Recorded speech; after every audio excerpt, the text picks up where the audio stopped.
따뜻한 바람, 오늘이 좀 춥긴 합니다만 이미 봄은 왔습니다. 그래서 봄바람이 부니까 벌써 매화가 피고 또 개나리도 피고 또 가끔 어떤 곳에서는 또 이렇게 벚꽃도 이제 피기 시작했습니다.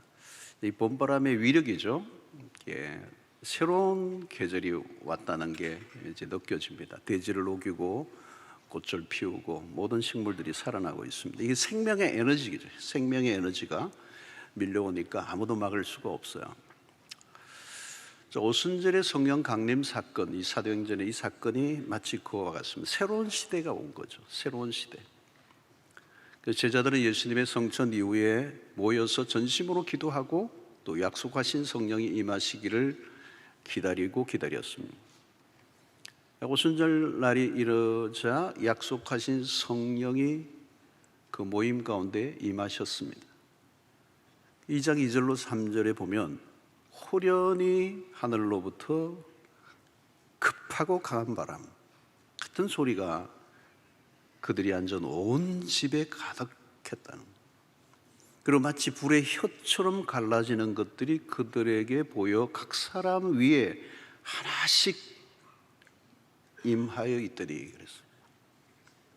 여러분, 특별한 사건입니다. 아주 특별한 사건이고 엄청난 사건이 지금 벌어지고, 봄이 온 것과 비교할 수 없는 새로운 시대. 마치 휴화산 같은 산에 화산이 폭발하는 것 같은, 바람은 보이지 않지만 하나님은 분명히 그들이 있는 곳에 임하셨다는 것을 모두가 느낄 수 있었다. 바람을 느끼듯이 하나님을 느낀 것이죠. 그리고 하늘의 권능이 임했습니다. 하늘이 열리고 위로부터 권능이 임하고 땅을 덮은 것입니다.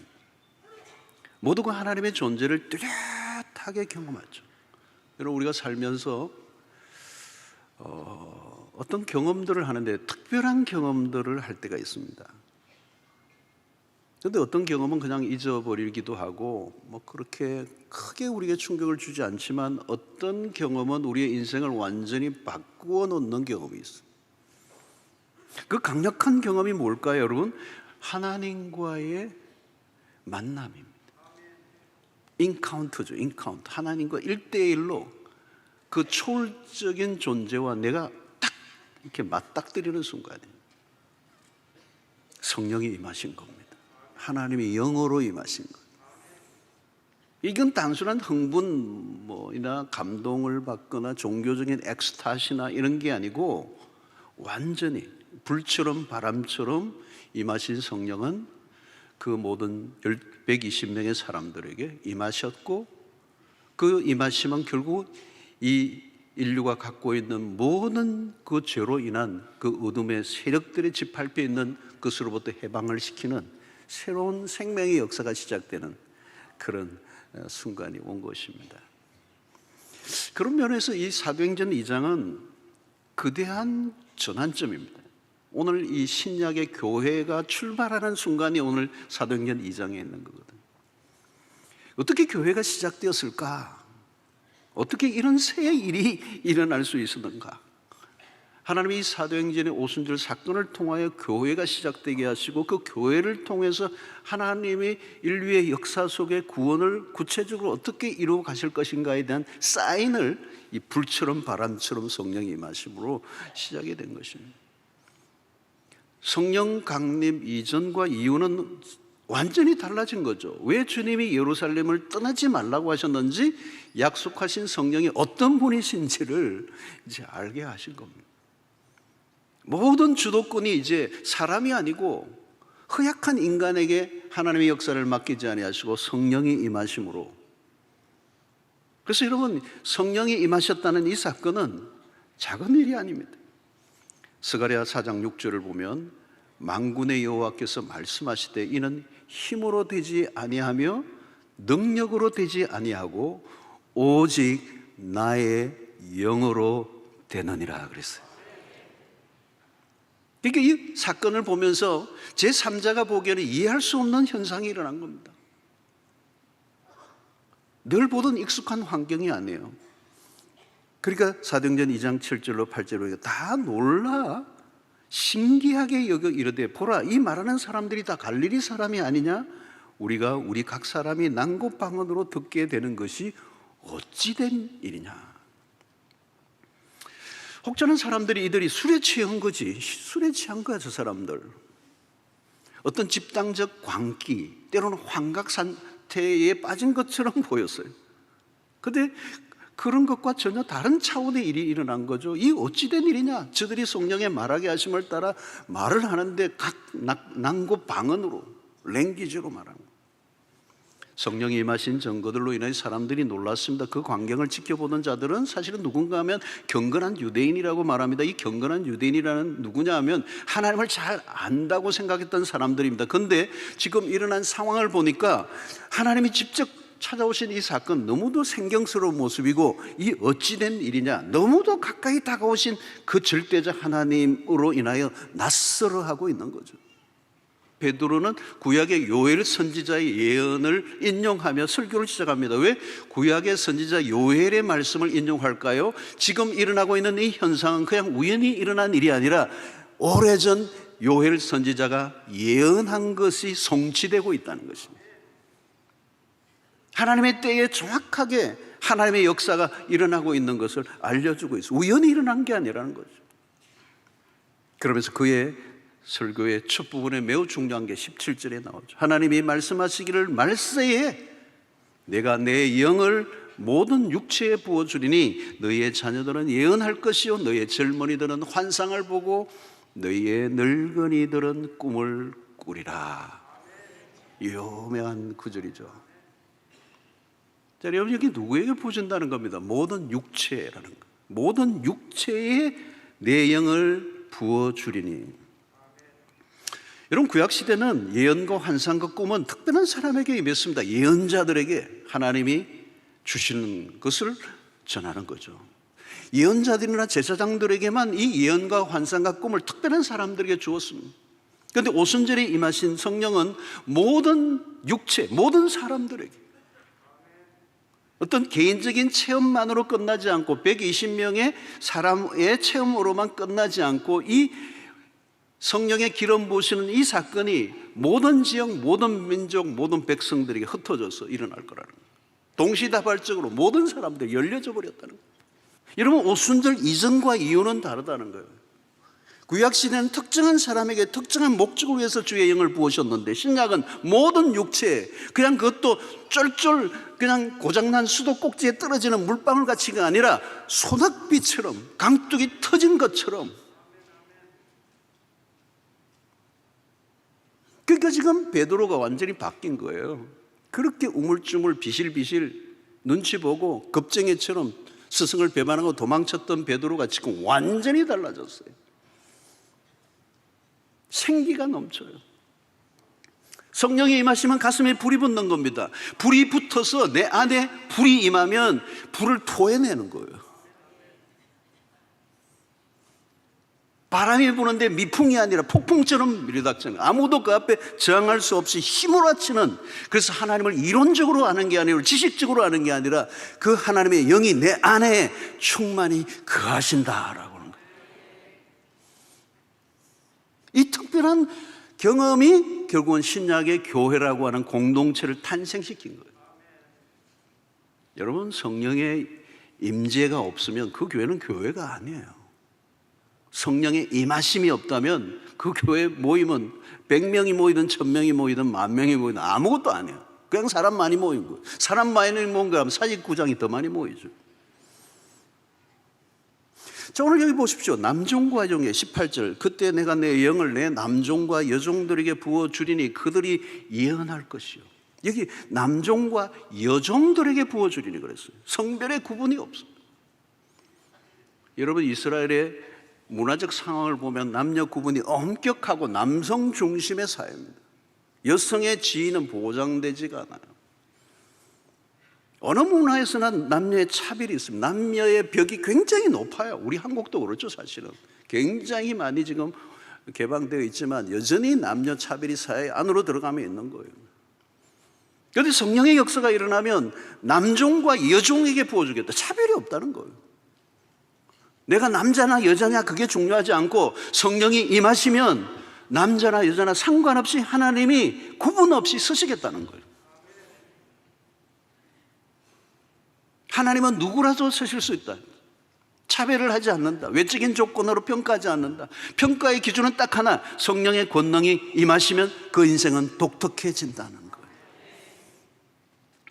자, 그러면서 이 모든 육체에 성령을 부어주실 때 어떤 일이 난다고요? 첫 번째는 자녀들이 예언할 것이요. 여러분, 성령을 부어주시면 아이들이 예언을 한다. 아이들이 하나님의 일을 말하는 거예요.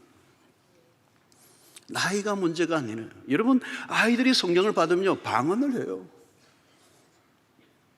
시편 8편 2절을 보면 주의 대적으로 말미암아 어린 아이들과 젖먹이들의 입으로 권능을 세우심이며 이는 원수들과 보복자들을 잠잠하게 하려 하심이니이다.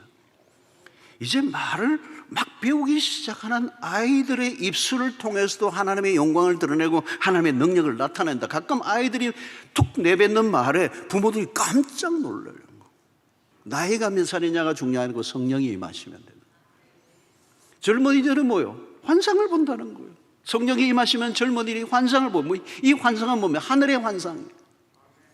망상이 아니고 헛된 세상의 꿈이 아니고 하늘의 비전을 보는 사람들. 오늘 여러분 잘못하면 젊은이들이 망상에 시달리는 거잖아요. 거짓된 환각에 빠지는 거잖아요.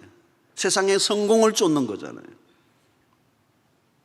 오늘 이 세상의 문화를 쫓아가면 절망할 수밖에 없는 그들의 세대에게 성령의 기름 부으심이 일어나니까 그 시대의 문화, 그 안에 있는 이 세상의 돈과 권력을 쫓고 있는 그 문화에 저항하고 그 문화에 흡수되지 않고 오히려 그 문화의 저항 세력으로 하나님의 나라를 세워가는 하늘의 비전이 있으니까 돈의 그 힘 앞에 무릎 꿇지 않고 절망하지 않고 전혀 다른 세상을 추구하는 하나님의 사람들이 될 수가 있는 거예요.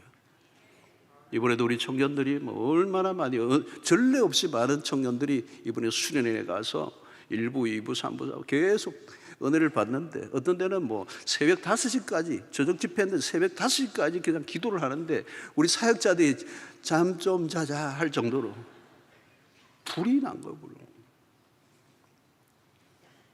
개인의 성공이 아니라 하나님의 나라의 꿈을 꾸게 하는 것, 성령이 그렇게 하시는 겁니다. 세상에 취하지 않게 하시고 하나님의 나라의 성령에 취하면 전혀 다른 꿈을 꾸게 되고, 그러면 세상과 경쟁하지 않고 우리 하나님의 백성들이 전혀 다른 클래스의 삶을 살게 되는 것입니다. 여러분, 여기 보니까 오늘 성령이 임하시면 늙은이들이 꿈을 꾸리라 그랬어요. 노인이 꿈을 꾼다는 거 얼마나 생소한 얘기입니까? 세상에서는 들어볼 수 없는 일. 그러나 성령이 임하시면 늙은이들이 꿈을 꾸리라, 성경이 얘기하는 거예요. 여러분, 나이가 들어갈수록 꿈과 거리가 멀어져 보이죠. 그래서 오늘날 일반적인 노인들의 특징은 뭘까요? 항상 과거 얘기만 하는 거죠. 왕년에 얘기하는 거예요. 20년 전에, 30년 전에, 옛날 얘기.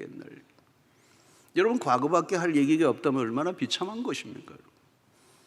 바울은 선한 싸움을 다 싸우고 달려갈 길을 마쳤다. 베드로, 이 디모데후서 같은 이 마지막 그의 인생의 노년에 기록한 편지를 보면요, 그는 여전히 열정에 사로잡혀 있어요.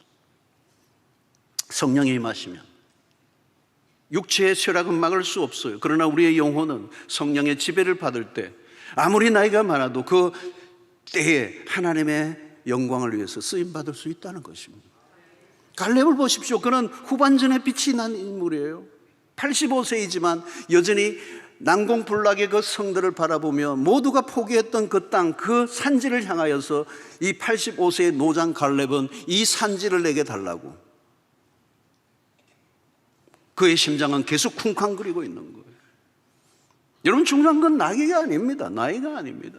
아무리 젊어도요, 성령이 임하시지 않으면 완전히 다 산 사람처럼 그렇게 살게 되고, 성령이 임하시면 나이에 상관없이 열정이 가득한 노인이 될 수가 있는 거죠. 중요한 것은 내가 몇 살인가가 아니에요. 주의 영을 부으시면 나는 청년이 된다. 성령의 충만히 임하시면 그때가 인생의 전성기다.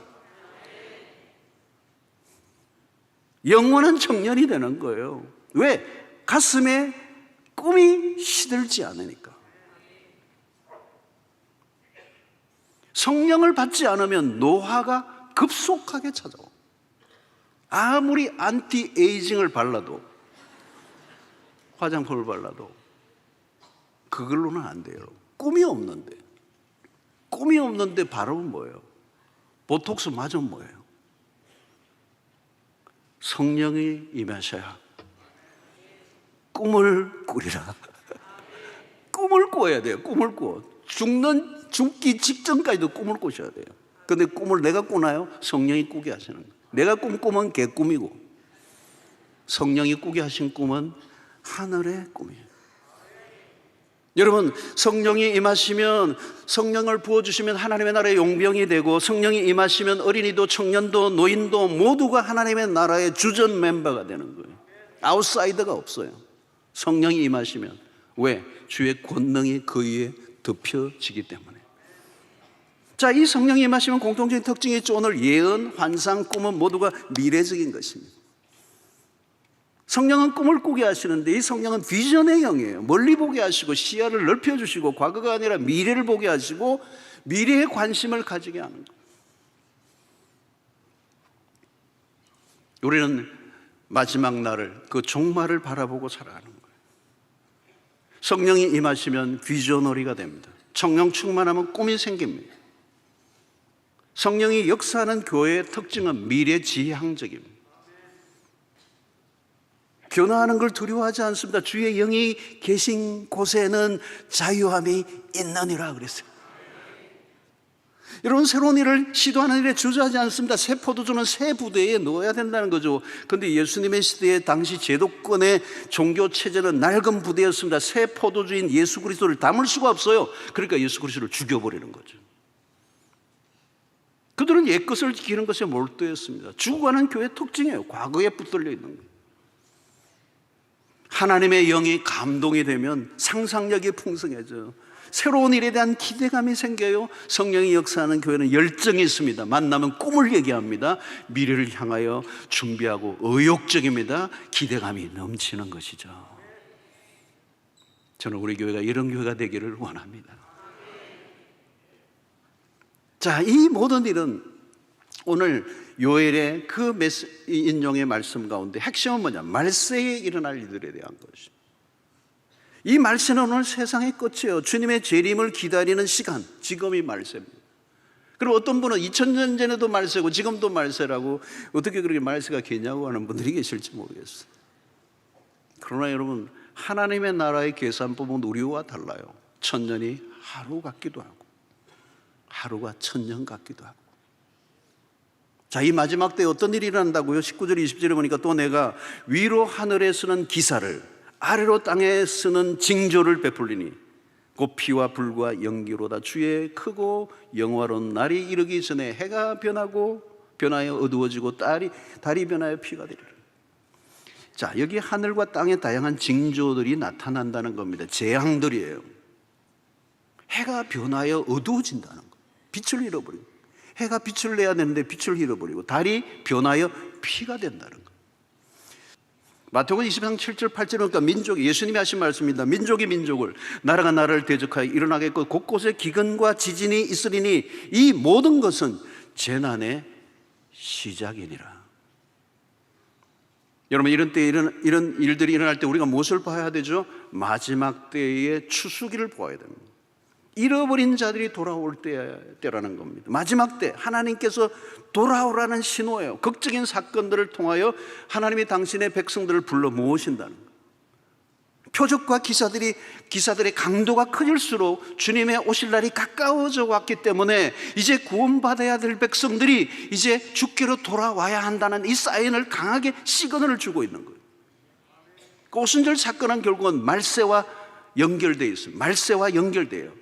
왜 성령을 모든 육체에 부어주시는가? 너무도 때가 급하기 때문에.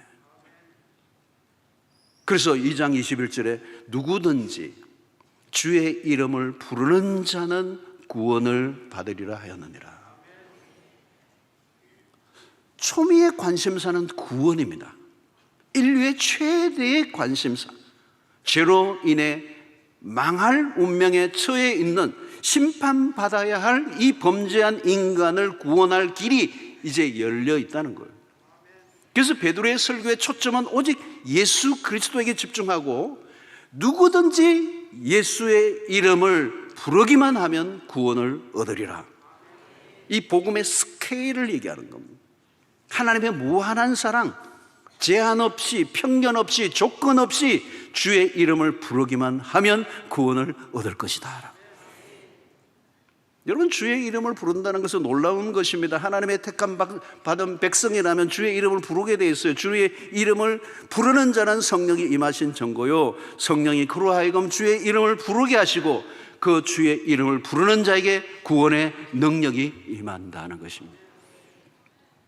죄를 지었어도, 지금까지 어떻게 살아왔어도, 아무리 망가졌다 할지라도 예수를 부르기만 하면 사는, 그 이름이 인류의 소망이십니다.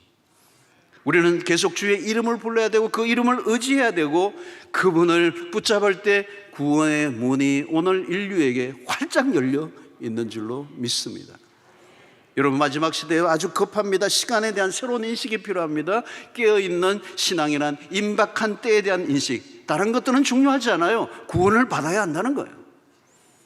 심판을 면해야 합니다. 깨어있는 신앙을 가지면 이게 보이는 겁니다.